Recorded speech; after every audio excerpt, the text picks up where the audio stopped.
అందరికీ నమస్కారం. మన కథల ప్రపంచానికి స్వాగతం. శ్రీ జొన్నలగడ్డ నారాయణమూర్తి గారిచే రచింపబడి ఈనాడులో ప్రచురితమైన ధీరగుణం గురించి ఈరోజు తెలుసుకుందాం.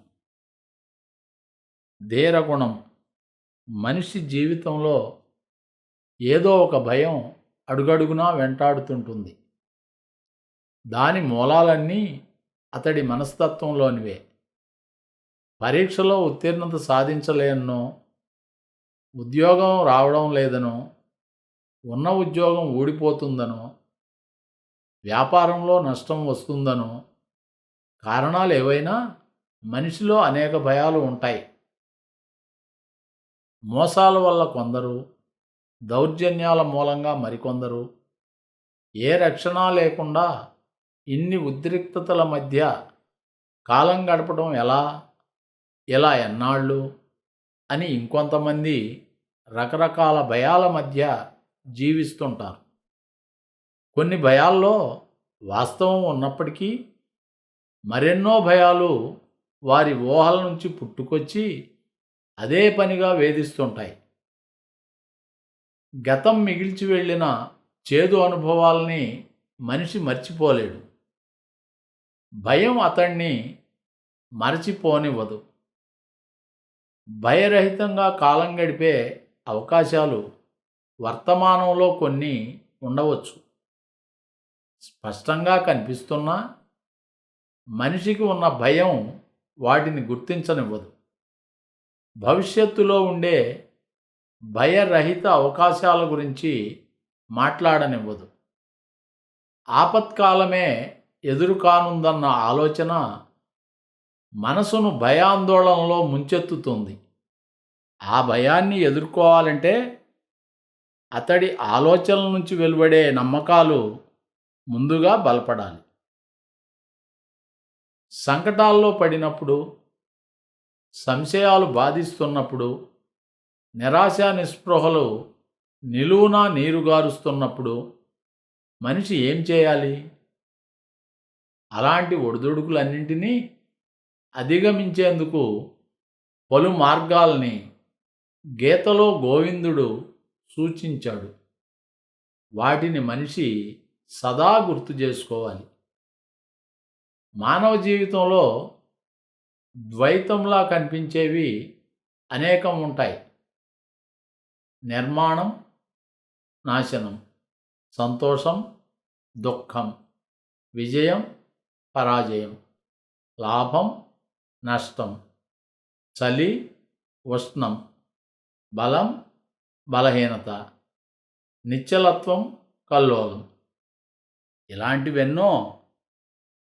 ఇవన్నీ జీవితంలో సమతౌల్యం కల్పించడానికే ఉన్నాయి. పుట్టడం, గిట్టడం అటువంటివే. ఈ ద్వివిధాలు అర్థమైతే చాలు. భయం కలిగించే అతడి ఆలోచనలన్నింటిలోనూ మార్పు రాక తప్పదు.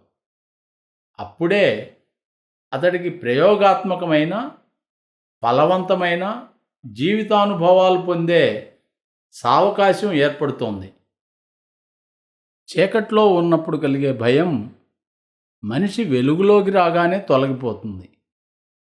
వెలుగులాంటి భగవంతుడు తనతోనే ఉన్నాడని అతడికి అనిపిస్తే ఇక భయమనేది ఉండదు.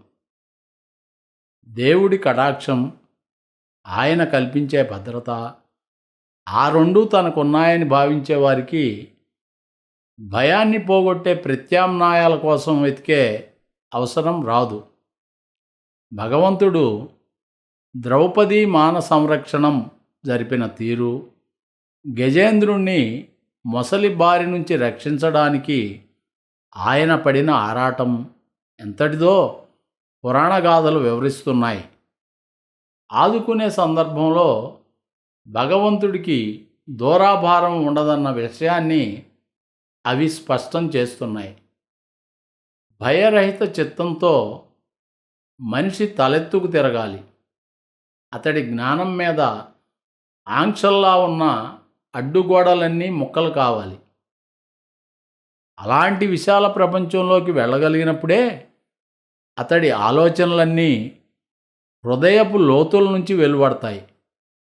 అతడి శక్తి గలగలపారే సెలయేరులా సాగుతుంది. ప్రతి అడుగు ముందుకే వేయిస్తుంది. భయాల్ని అధిగమించడం చెప్పినంత సులభం కాదు.